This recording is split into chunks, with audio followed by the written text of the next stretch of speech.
जय हिंद साथियों, नमस्कार। कैसे हो और कैसे चल रही है आपकी तैयारी?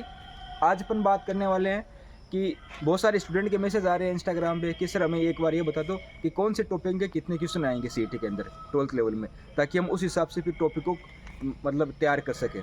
तो आज हमने दोनों ने मिलके बनाया है आपकी जो स्ट्रेटजी बनाई कि भाई हमारे हिसाब से किस टॉपिक के कितने क्वेश्चन आ सकते हैं। तो वीडियो को अंत तक ज़रूर देखना। और सबसे पहले मैं आपको मोस्ट बात बता देता हूँ कि हमारा टेलीग्राम चैनल है विजय पुलिस स्टडी के नाम से, और उसकी लिंक जो इसकी डिस्क्रिप्शन बॉक्स में मिल जाएगी, आपको कमेंट बॉक्स में मिल जाएगी।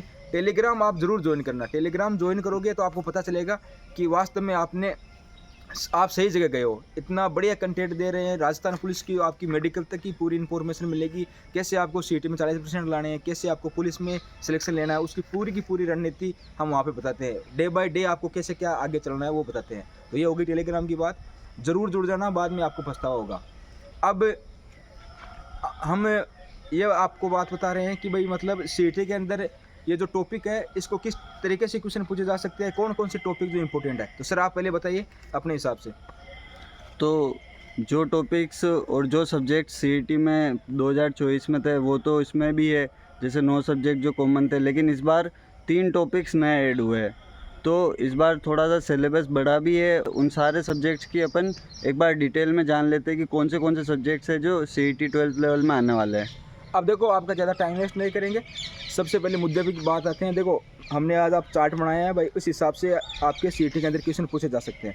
तो सबसे पहले तो देखो ये आता है राजस्थान का जीके। राजस्थान का जीके राजस्थान के हर एग्जाम के लिए इंपॉर्टेंट है। तो राजस्थान के जीके से हमने माना है कि लगभग 30 क्वेश्चन तो आप मान के चलो, 30 प्लस क्वेश्चन आएंगे, लेकिन 30 क्वेश्चन मान के चलो आप, ठीक है। और इंडिया जीके है, तो इंडिया जीके के आप 12 से 13 क्वेश्चन मान के चलो। मैथ्स है, मैथ 10 क्वेश्चन आएंगे मैथ्स के। साइंस है तो साइंस में भी आप 12 से 13 क्वेश्चन मान के चलो साइंस के भी। रीजनिंग है तो रीजनिंग के 10 क्वेश्चन आ जाएंगे आपकी। कंप्यूटर के 10 क्वेश्चन आ जाएंगे। हिंदी इंग्लिश के 20 क्वेश्चन आ जाएंगे, 10-10 दोनों के, ठीक है। और करंट अफेयर्स है वो इंडिया और राजस्थान का 10 क्वेश्चन पूछे जाएंगे। बाकी जन स्वास्थ्य वाले टॉपिक है तो उसके 5 से 10 क्वेश्चन आपसे पूछे जा सकते हैं। भाई नया टॉपिक है, किसी को कोई आइडिया नहीं है कितने क्वेश्चन पूछे जाएंगे, लेकिन हमने वैसे अपने गेस किया है कि मतलब 5 से 10 क्वेश्चन तो आपके आ जाएंगे। अब इनमें क्या है, राजस्थान जीके में आपको आर्थिक समीक्षा जो है, इकोनॉमिक सर्वे, वो तो 5 क्वेश्चन आपको आराम से देखने को मिल जाएंगे। तो इकोनॉमिक सर्वे आपको ज़रूर पढ़ के जाना है। वो मैं आपको टेलीग्राम चैनल में बता दूंगा कि कौन कौन से कैसे पढ़ने हैं, कहाँ से पढ़ने हैं, और ज़्यादा डीप में नहीं जाना है, बेसिक पढ़ के जाना, ठीक है। और आपको क्या है, सॉरी, इंडिया जीके के अंदर आपको क्या करना, पॉलिटी कवर करनी है और ज्योग्राफी कवर करनी है। हिस्ट्री बहुत लंबी है, हिस्ट्री में आपको डीप में नहीं जाना है। 2-3 टॉपिक है वो मैं आपको डाल दूंगा इंस्टाग्राम उस टेलीग्राम पे, तो आप वहाँ पे जाके देख सकते हैं। जैसे आप कांग्रेस अधिवेशन वाला है तो कांग्रेस अधिवेशन पढ़ सकते हो उसके अंदर, एक तो हिस्ट्री के अंदर, मॉडर्न हिस्ट्री में। क्यों सर? जी, और पॉलिटी में भी आप कॉन्स्टिट्यूशन पे ज़्यादा फोकस करें कि 2 या 3 क्वेश्चन बनेंगे, उनमें से भी ज़्यादा चांसेस है कि कॉन्स्टिट्यूशन राइट्स वाले, फंडामेंटल ड्यूटीज़ वाले, उनमें से पूछ सकते हैं। हाँ, और बहुत सारे ये भी मैसेज कर रहे हैं कि सर करंट जीके जो है इंडिया का ज़्यादा पढ़े या राजस्थान का ज़्यादा पढ़े। तो देखो, राजस्थान के आराम से 6 से 5-6 क्वेश्चन राजस्थान करंट के आपको देखने को मिल जाएंगे। इंडिया का भी आएगा, ऐसा नहीं भाई इंडिया का बिल्कुल भी नहीं आएगा। इंडिया के भी 3 से 4 क्वेश्चन इंडिया के देखने को मिल जाएंगे। तो आपको राजस्थान का जीके आप खुद से पढ़ लो। इंडिया का जीके हम रोज़ टेलीग्राम चैनल पर नोट्स भेज रहे हैं प्रॉपर, वो पढ़ लेना। आपको मैराथन क्लास बता देंगे कि भाई आप इस टीचर की मैराथन क्लास ले लो, तो वो आप ले लेना। बाकी ये है कि राजस्थान जीके के अंदर हमने पहले बताया मैंने आपको कि आपको कला संस्कृति पे ज़्यादा फोकस करना है। कला संस्कृति के अच्छे खासे क्वेश्चन आने वाले हैं। और उसके बाद में आपको ज्योग्राफी पढ़नी है, और हिस्ट्री आपको पूरी डीप में नहीं जाना है। हिस्ट्री के जो टॉपिक दे रखे हैं वो टॉपिक तैयार करने हैं, बेसिक तैयार करने, ज़्यादा डीप में नहीं जाना हिस्ट्री। क्योंकि अब आप राजस्थान की हिस्ट्री तैयार करने बैठोगे तो आप राजस्थान की प्रॉपर हिस्ट्री तैयार करने में कम से कम 5 से 6 महीने लगते हैं। तो ज़्यादा डीप में मत पढ़ो। एकीकरण वाला है, 18 क्रांति है, प्रजामंडल आंदोलन है, और जनजातीय आंदोलन है, किसान आंदोलन है, इन चीज़ों पे ज़्यादा फोकस करो। ये चीज़ें आजकल ज़्यादा आने लगे एग्जाम में। क्यों सर? जी, और राजस्थान ज्योग्राफी में आपको ज़्यादा से ज़्यादा जो अभी नए प्रोजेक्ट्स पास हुए हैं राजस्थान के अंदर, जो नई स्कीम्स रेगुलेट हुई है, उन पे फोकस करना है। जैसे एलडीसी के पेपर में भी आपने अगर दिया हो तो आपने देखा होगा कि राजस्थान में कौन सा गलियारा पास हो रहा है, कौन सा हाईवे कौन से ज़िलों को जोड़ता है। इससे रिलेटेड राजस्थान ज्योग्राफी में क्वेश्चंस की पूछने की संख्या बढ़ती जा रही है। तो आप थोड़ा करंट जो स्कीम्स लागू करती है गवर्नमेंट, उन पे भी थोड़ा फोकस करें।